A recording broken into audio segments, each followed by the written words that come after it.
கர்த்தருடைய பரிசுத்த நாமத்துக்கு மகிமை உண்டாகட்டும். இந்த நாளிலே நம்ம தேவனுடைய வார்த்தையை கவனிக்க போகிறோம். தியானிக்க வேண்டிய வசனம் ஒன்று ராஜாக்களின் புஸ்தகம் 1ஆம் அதிகாரம் வசனம் 12. இப்போதும் உன் பிராணனையும் உன் குமாரனாகிய சாலமோனின் பிராணனையும் தப்புவிக்கும்படி நீ வா, உனக்கு நான் ஆலோசனை சொல்வேன். பிராணனை தப்புவிக்கிறதுக்காக ஆலோசனை. இன்னைக்கு பிராணன் போற அளவுக்கு உள்ள பிரச்சனை இருக்கா? கோர்ட் கேஸ் இருக்குதா? கொலைக்காக உங்களை கொலை செய்யறதுக்கு ரெடி ஆயிட்டாங்களா? கேஸ் உங்களுக்கு சாதகமாக இல்லையா? அதுக்காக தான் அவங்க அட்வொகேட்ஸ் வச்சு ஆலோசனை சொல்லுவாங்க. அந்த மாதிரி உயிர் போக போகுது அப்படிங்கிற சூழ்நிலை, பிராணன் போக போகுதுங்கிற சூழ்நிலை வெறும் கோர்ட் கேஸ்னால வராது.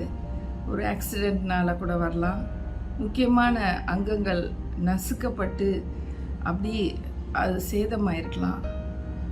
இன்னும் கூட சில வியாதிகளின் நிமித்தம் உச்சக்கட்டத்தில் இருக்கக்கூடிய பிரச்சனைகள்னால, சர்க்கரை நோயினால் பிராணன் போகிற மாதிரி கூட இருக்கலாம். ஆனால் எல்லாத்துக்கும் ஆலோசனை தேவை. பார்த்தீங்களா?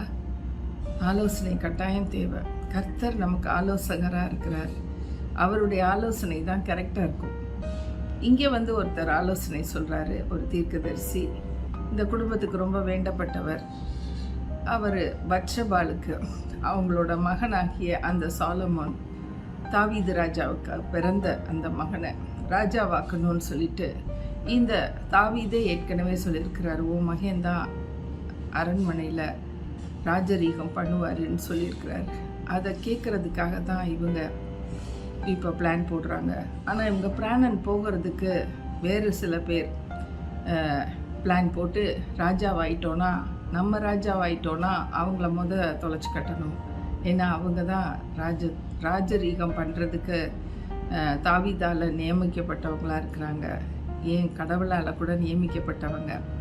ஆனால் துன்மார்க்கர் பார்த்திங்கன்னா அப்படி நல்லவங்க ஒரு வாழ்வடைஞ்சு ஒரு உத்தியோகத்திலேயோ ஒரு உயர்வுலையோ வர்றதுக்கு விட மாட்டாங்க. பாருங்கள், உலகம் இன்றைக்கி அப்படி தானே இருக்குது.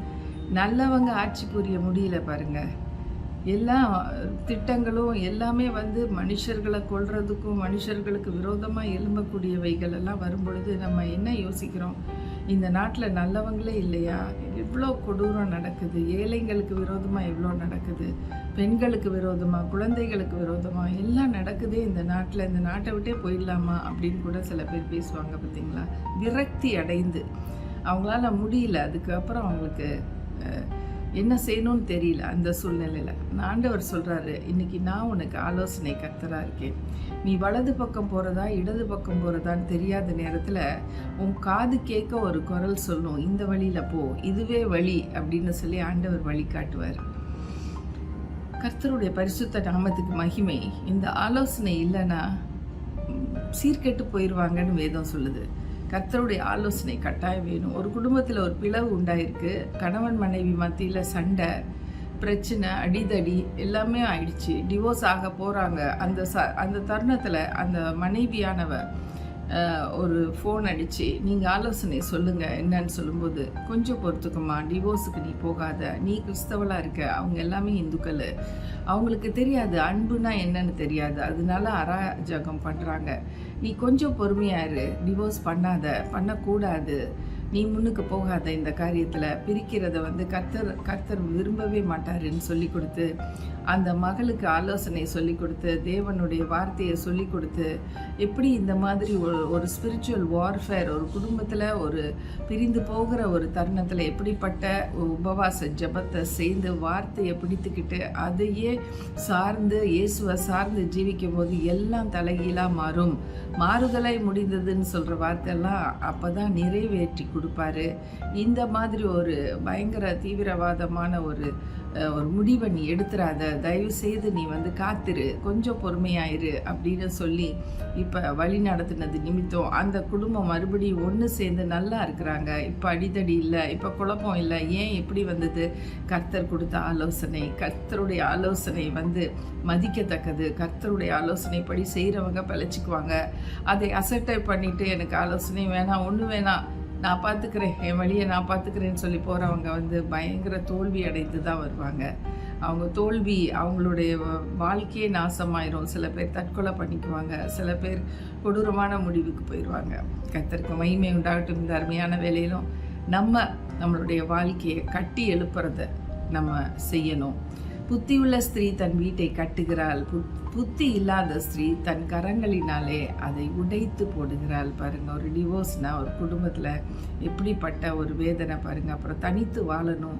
அப்போல்லாம் தான் கடைசியில் உணர்வுள்ள ஒரு இதயம் வந்து, ஐயோ நான் எதுக்கு இந்த மாதிரி செஞ்சேனே தெரியலையே அப்படின்னு ஃபீல் பண்ணுவோம். பிரித்து பார்க்குற தெய்வம் நம்ம தெய்வம் இல்லை. டிவோர்ஸ் பண்ணி பிரித்து வச்சு பார்க்குற தெய்வம் நம்ம தெய்வம் இல்லை. அந்த ஆலோசனை தவறான ஆலோசனை சொல்லும் பொழுது ரொம்ப கவனமாக இருக்கணும். ஒரு குடும்பத்தை இணைத்து வைக்கிற ஒரு பொறுப்பை நம்ம கருத்தில் ஆண்டவர் கொடுத்து, நம்மளோட வாயின் வார்த்தை வேதத்தின் அடிப்படையில் இருக்குமானால் அங்கே தவறே வர்றதுக்கு சான்ஸ் இல்லை. நிச்சயமாக ஒன்று சேர்ந்துருவாங்க பாருங்க. கர்த்தருக்கு மகிமை உண்டாகட்டும். இந்த நாளில் ஒன்று சேராமல் பிரிஞ்சிருக்கிறாங்க, அவங்க பிராணனே போகிற மாதிரி இருக்குது, என்னென்னமோ பிளான் பண்ணுறாங்க, கொடூரமான செயல்கள் போயிட்டுருக்குன்னா கர்த்தரிடத்தில் நம்ம மன்றாடி கேட்போம். கர்த்தர் பாதுகாப்பார். ஹல்லேலூயா. கர்த்தருடைய கரத்தில் கொடுப்போம். நல்ல தகப்பனே, ஆலோசனை சொல்லக்கூடியவர்கள் ஒழுங்கான நல்ல ஆலோசனையை கொடுக்க கிருபை தாங்கப்பா. எத்தனையோ பேர் தவறான ஆலோசனை எடுத்து தவறான டாக்டர் கிட்ட போய், ஆண்டவரே ஃபேக் டாக்டர்ஸ் கிட்ட போய் ஜீவன் போக கஷ்டப்பட்டிருக்காங்க சுவாமி. ஆண்டவரே, யாரெல்லாம் இப்படி ஒரு விரக்தியாகி வேதனையோடு உங்கள் பிராணன் தப்பிக்கும்படிக்கு சொல்லப்படுகிற ஆலோசனை சரியான ஆலோசனையாக இருக்கட்டும் ராஜா. அப்பா, அவங்க சரியான இடத்துக்கு போகணும் சுவாமி. ஆண்டவரே, ஏனோ தானோ என்று சொல்லி பொறாமையினாலே வேற பக்கம் திசை மாற்றி அனுப்புகிற கூட்டமும் இருக்கு ராஜா. கர்த்தர், நீங்கள் பலத்த கோட்டையாக இருந்து அரணாக இருந்து உங்களுடைய பிள்ளைகளை பாதுகாத்து கொள்ளுங்க. சரியான ஆலோசனை சொல்லுகிறவர்கள் கிட்ட போக கிருபை தாங்க. அவங்க பிராணனை தப்புவீங்க. எல்லா ஆபத்துக்கும் விக்கினத்துக்கும் அவங்கள விலக்கி பாதுகாத்து கொள்ளுங்க.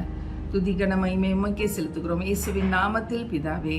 ஆமென், ஆமென். Thank you friends and God bless you all.